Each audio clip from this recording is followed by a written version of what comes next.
remember the length, height, and all the width. Okay, it's my experience. I just want to share with you. Okay, length, that means the apex to the tip, and height, we mentioned this. Actually this tip to the base of the face. Okay. So we can see the improvement. Okay, this nose shape and this is here. Okay. Much more beautiful. Okay, all we need to do is just like that. And the width, just remember 3 width. Okay, is the nasal ridge and the alar nasal sulcus apex. Okay, and then the widest part of the nose. This 3 width is very important. So why it tends to use the flat. This case is with a flat combined with the filler, and this is the solely filler. It's very common, you know. All of us know that widened nose ridge region. Usually, the patient, if he can tolerate the filler, you anticipate the filler has good results. No need to think about first. To me, okay. After the filler, if the result is not satisfactory or from the anticipation, she is not good for the filler. Say the skin is very thin, very soft in the palpation. You can expect widening of the nose region, right? So you can advise the client to think about frets, because frets is a little bit risky than filler. Okay, frankly. So timing. But usually, actually, you can do any time. You can do as a primary treatment. The placement is also important. The frets, where you are going to insert. You are going to improve the nose ridge height or the columella height. Okay, that means the vertical height. Or you want to correct any sunkening part of the nose. You got to have a very clear idea. And then the numbers. Okay. The numbers are usually more volumes, okay, and then more the cross, okay. Sometimes we encounter problems that the consultant say, how many numbers, huh? Okay, how many threads you are going to for this case? Actually, it's very difficult to answer. Okay, it's my preferred point of. There's room for discussion, but I choose this site, not here. I usually tend to use this one, okay, because it can provide the maximum aeration of the columella. Because this tissue is soft. If you too close, sometimes it protruded, okay. So very close to this area, you can get more rooms for improvement, and we can discuss later, because after the entry point for the frets, usually this area little bit hardened for a few months. Okay, it's very common. You cannot, even if you want to use the filler hyaluronic acid to check it up to make a beautiful tip, it's not easy. So if this point is here, you cannot check it up with the hyaluronic acid. So I let this area more pliable, so that later when I got to insert the HA, it's more easy.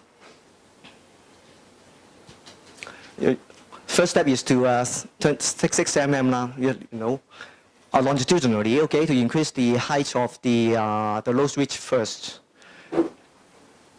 and then with this 40 mm to vertically to increase the height of the columella, okay? Usually 3 or 4, I think at most, because if more you insert, more the risk is higher, okay, frankly.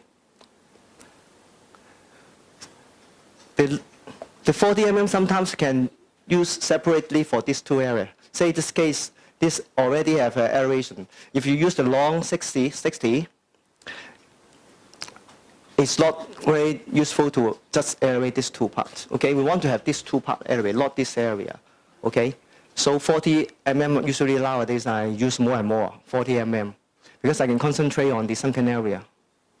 Okay, but rationally, this area corrected first. You can use the 60 so many frets. Okay, and then the 40 over this area. And I will correct this heights with the 40 mm, and then with the 40 mm again for this area.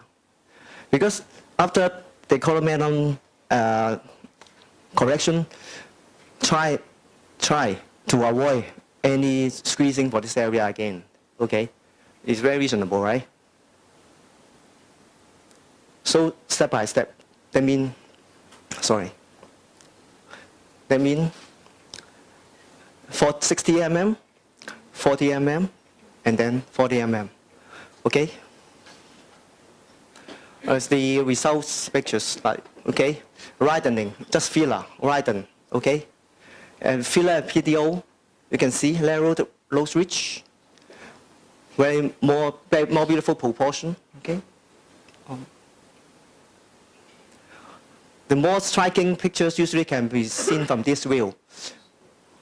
Always remember to take this, because you can convince the clients that there's improvement already, okay?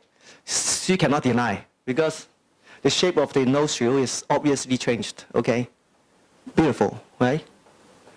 And then, later we can discuss more. And then we can consider filler. So for things regard to Frank, it must add the beautification for the nose, okay? It's especially the height and tip. The heights, say for this case, if, sorry. Okay, if it's not enough in the heights, you can put the X-ray over there, okay? X-ray over there. And the tip, you can make it more protruded, or the shape much more beautiful. And then that's why I will add the filler also. But to do it concomitantly or with a staged is also a common sense question. To me, I don't need you to agree with me all 100%, right? But usually I will stage it rather than do in the same in the single sections, because the opening, the choker area, I mean the opening of the flesh is so big. Usually 21 gauge at least, right? 21 gauge. Somebody used 18 gauge. It's so big. If you correct the nose tip at that time, it will lost. Okay, so not good for the clients. Usually I let it heal up and then I do it again, staged. Later we can discuss this. Okay. And then we go directly to the eye area. Dr. Kim has mentioned a lot about the eye, right? I just summarize it. It's aging of the eyes area, periorbital area. Okay. Just remember three things. It can apply to the whole face as well as the eyes. The sunken, sagging, and shrinkage. That's all the changes after aging. The toxin, this is the first step, right?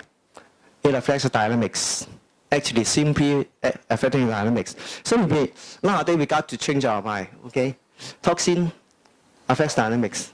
Then it will produce muscle atrophy. It's a common sense. Actually, it's a science. You cannot deny that, okay? The muscle atrophy. And then it will cause skin atrophy. It's a must. No need to argue, right?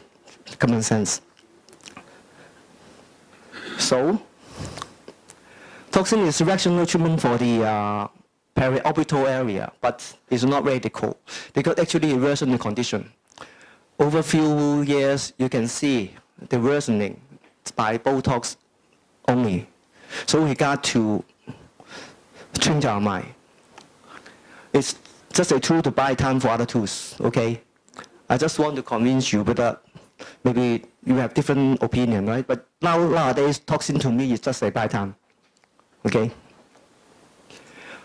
For the periorbital area, okay, you know I will mention this, right? Don't know where I'm the first, right? Because the periorbital area, I think this combination is the best so far. Okay, also acronym again, very easy to remember. It's our aim to improve collagen, improve circulation, change the dynamics, and increase the volume. That's our a dream, actually. It's our dream, right?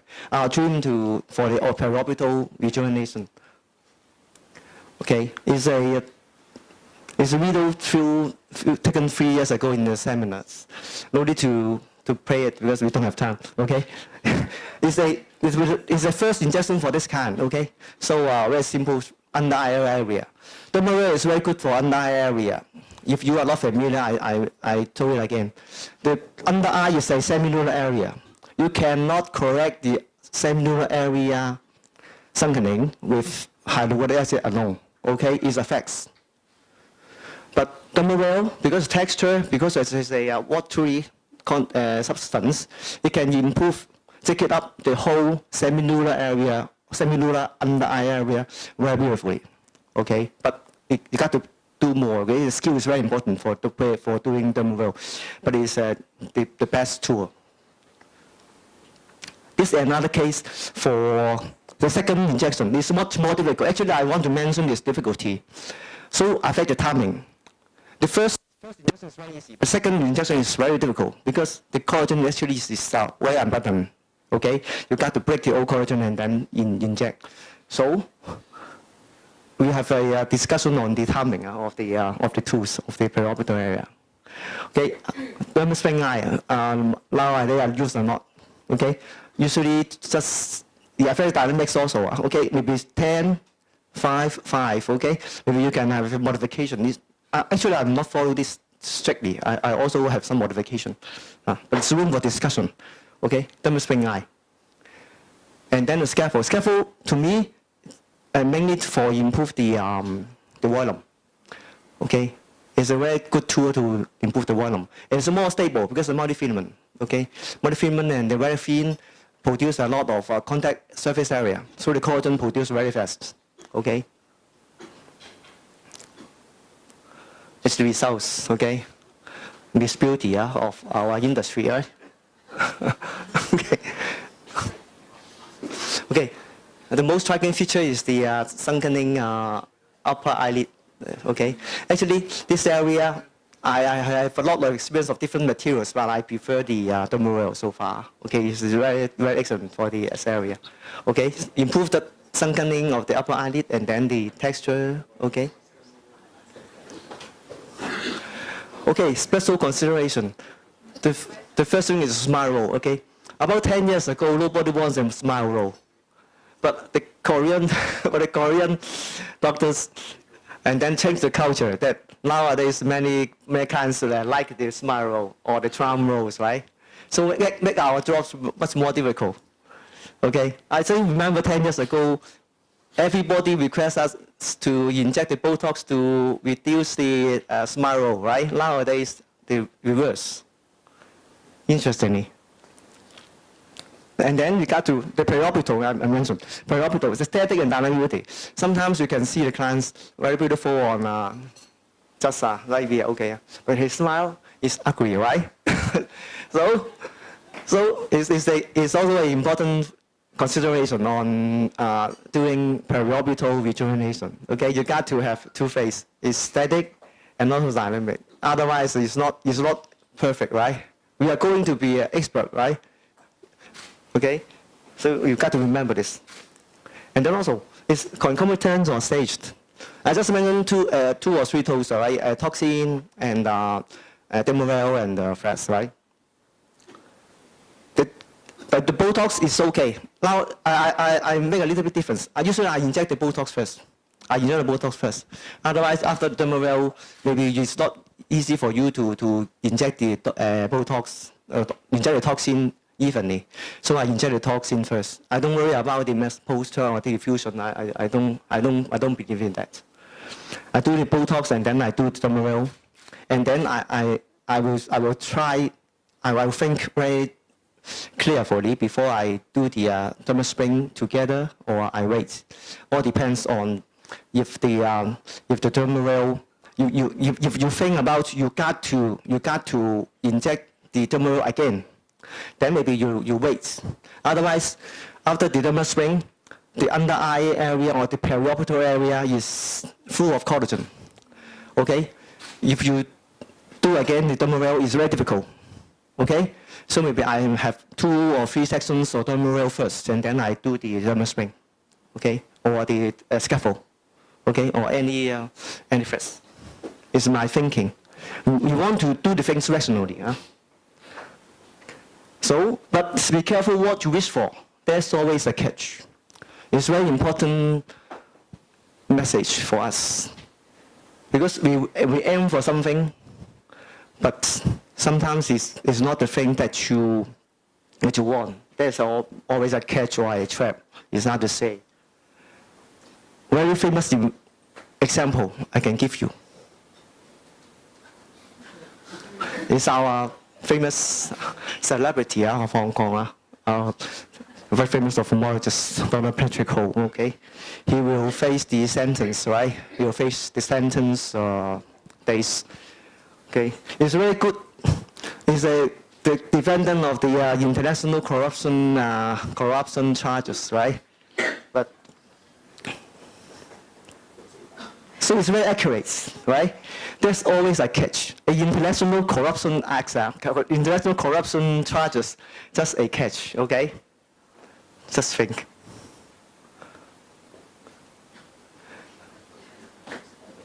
You like him or not, but you got to remember the history. We got to respect the history.